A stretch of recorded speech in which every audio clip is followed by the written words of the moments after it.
Hello? Hello, good evening actually. Are you sure? Tell me about yourself. Karen Natasha Quay. I'm 38 years old. Half the time I act like I'm 13 or something. I have no problem with that. I have two girls. I have Renata, who is 16 months, who's chatting away.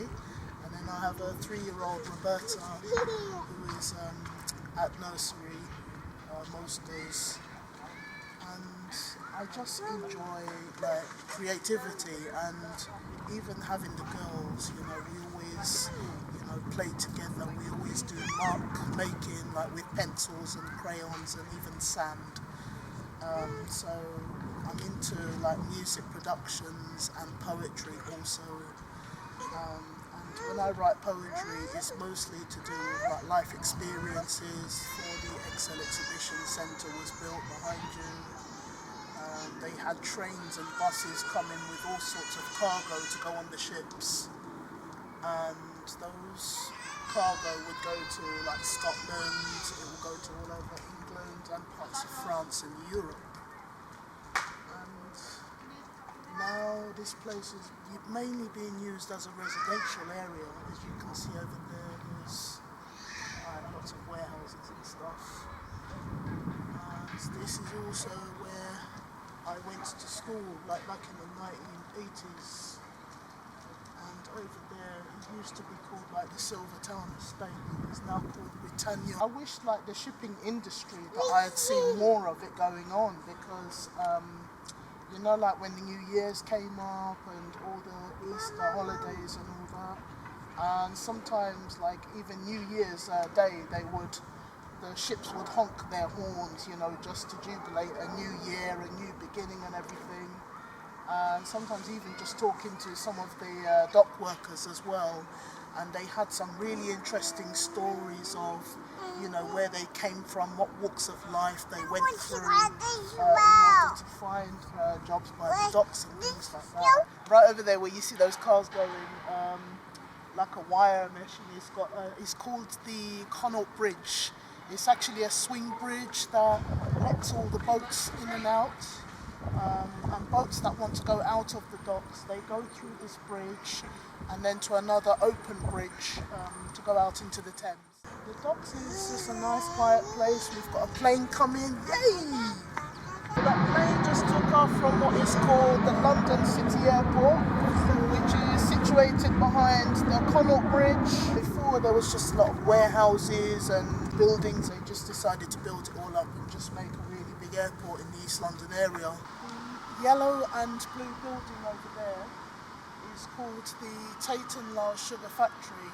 They make the sugar, they crush it, they refine it, and then they put it onto a big ship, which is at the back of the factory. It's called a jetty, and from there they will put all the sugar onto the ship so that it goes around different parts of the UK, Wales, Ireland, and even certain parts of Europe. This is the Sunbourne London Yacht Hotel.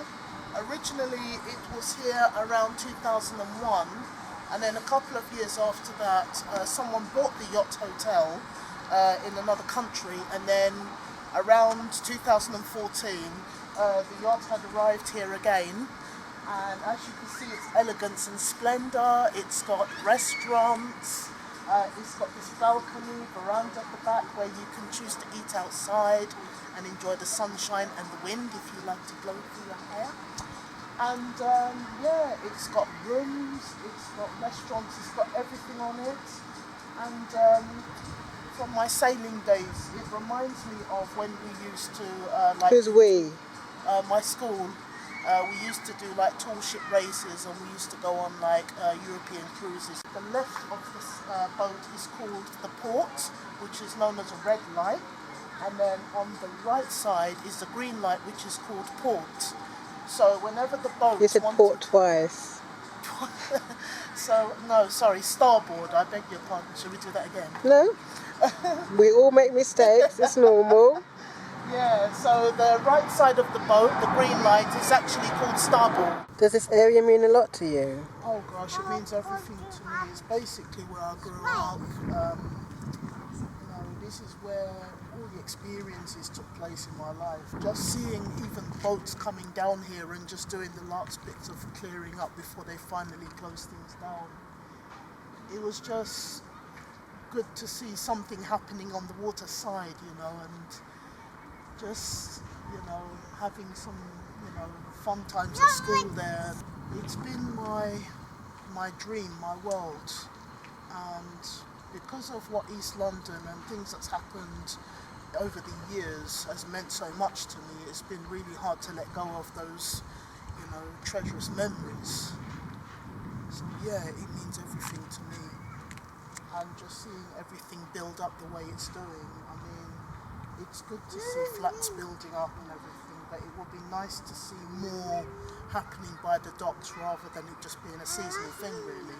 Some people, if you're trying to help them and you give them advice, they're not going to hear it no matter what you say, no matter how you say it.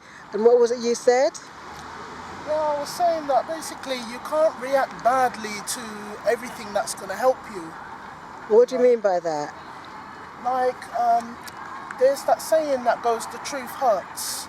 And so many of us don't like to hear the truth, but we like to hear lies that are so sweet and, they put sugar coating on everything. But the truth is what it is. And if someone's telling you, okay, you shouldn't go and climb that tree because, maybe the grip is not strong enough, or, you shouldn't eat something because it's bad for you. And that's basically what's going to help you save your life, or, do something better or more productive in your life. So that's why I say, look, like for example, can I just show you something? You've got a life buoy over there. You can't react badly to it because the colour doesn't suit you, but just try and look at what it does for you. It actually stops you from drowning. So that's why I said, just like this life buoy, you can't react badly to everything that's going to save your life or help you. If you want people to treat you well or to respect you or to do, whatever to your heart's desire, then you also have to be able to give that same thing to somebody else. Just basically being able to wake up, every morning and just saying good morning to somebody, or, how are you, can I help you, So just basically treating people how you want to be treated. Thank you, Karen. Is there one last thing you'd like to say? Yeah. Thank you for listening to my story and my thoughts, and I just hope that everything that you've seen around you will inspire you one day to do something that you really aspire to do or you really love. It could be a place like this, or it could be anything that you've heard me say, or it could be anything, but just do what your heart desires and just really embrace every change in your life. And don't be afraid of changes, because that change that's taking place could actually save a life one day. So embrace every change.